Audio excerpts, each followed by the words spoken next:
চাওক যে নগাঁৱত এইবাৰ ভুল চিকিৎসাৰ বলি হ'বলগীয়া হৈছে এটি পৰিয়ালৰ এটি কণমানি শিশু। আৰু এই মুহূৰ্তত আমি উপস্থিত আছোঁ বটদ্ৰৱাৰ ভেৰভেৰী গাঁৱত। আৰু ভেৰভেৰী গাঁৱৰ এটা দৰিদ্ৰ পৰিয়ালৰ লগত এই ঘটনাটো সংঘটিত হৈছে। নগাঁৱৰ এখন ব্যক্তিগত নাৰ্ছিং হোম ৰাহত হস্পিটেল, এই হস্পিটেলখনৰ বিৰুদ্ধে যিটো ভয়ংকৰ অভিযোগ উত্থাপিত হৈছে যে সাধাৰণ জ্বৰ হোৱাৰ পিছতেই এই যিখন ৰাহত হস্পিটেল, এই হস্পিটেলত ভৰ্তি কৰোৱা হৈছিল আৰু তাৰ পিছতেই বৰ্তমান মৃত্যুৰ সৈতে শিশুটি বৰ্তমান সময়ত তেওঁ চিকিৎসাধীন হৈ আছে। আমি ভুক্তভোগী পৰিয়ালটোৰ পৰাই পোনপটীয়াকৈ জানিবলৈ বিচাৰিম যে এই যিটো ঘটনা সংঘটিত হৈছে আপোনাৰ শিশুটিৰ লগত কি হৈছিলে প্ৰথম অৱস্থাত?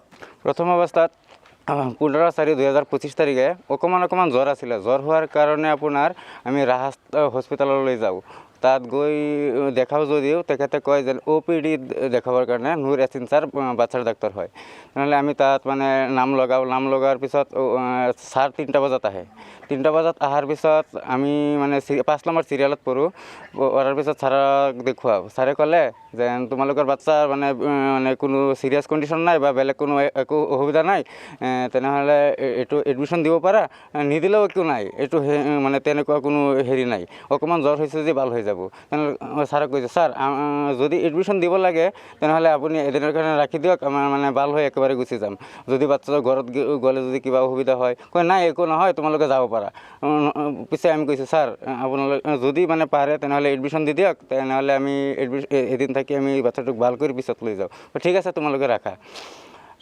পিছে এডমিশ্যন লিখি দিলে। এডমিশ্যন লিখি দিয়াৰ পিছত মানে আমাক বাচ্চাটোক লৈ বেডত সোমালে। বেডত সোমোৱাৰ পিছত কিবা এটা মানে ইনজেকশ্যন মাৰিলে। ইনজেকশ্যনটো মাৰাৰ লগে লগে আপোনাৰ বাচ্চাটো মানে ছটফটাই আছে। ছটফটাৰ পিছৰ লগে লগে নাৰ্ছ এজন আহি ICUৰ ভিতৰলৈ মানে সোমাই দিয়ে। সোমোৱাৰ পিছত আমাক মানে ICUৰ ভিতৰত সোমাব নিদিয়ে। পিছে আপোনাৰ ছাৰক বিচাৰোঁ যদিও ছাৰক বিচাৰি নাপাওঁ। আপোনাৰ গাৰ্ডক সোধোঁ, নাৰ্ছক সোধোঁ। চিকিৎসকজনৰ নামটো কি আছিল? নুৰ ইয়াছিন, ডক্টৰ নুৰ ইয়াছিন। তাৰপিছত এতিয়া যিটো শিশু, আপোনাৰ শিশুটি এতিয়া বৰ্তমান সময়ত ক'ত আছে? এতিয়া ৰহমান হস্পিটেলত আছে। মানে ইয়াত যেন ৰাখিছোঁ আপোনাৰ ছাৰক কোনো মানে পোৱা নাই। গোটেই ৰাতিটো আমি কল কৰিছোঁ, এবাৰো কল ৰিচিভ কৰা নাই। পিছদিনা 10টামান বজাত আহিছে, আহি কৈছে আপোনালোকৰ বাচ্চা ঠিকেই আছে, চকু মিলিছে।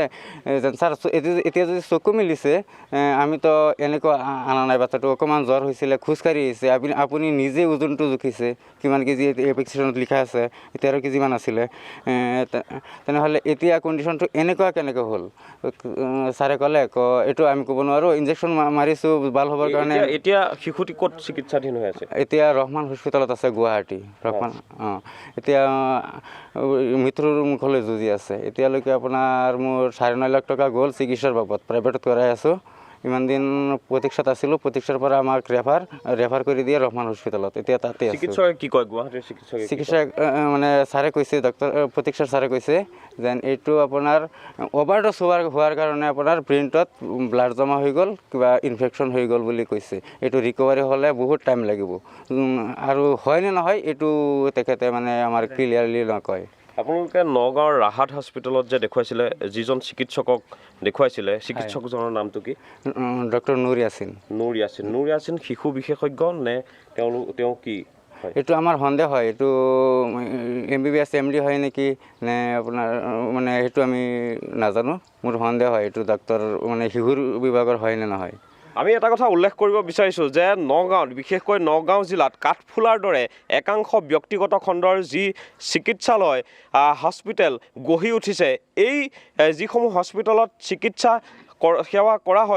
কৰা হয়, এই যি একাংশ ডক্তৰ বা চিকিৎসক, এই চিকিৎসকসকলে ভুল চিকিৎসা যে কৰে শিশুসকলক, বা যিসকল ৰোগীক যে ভুল চিকিৎসা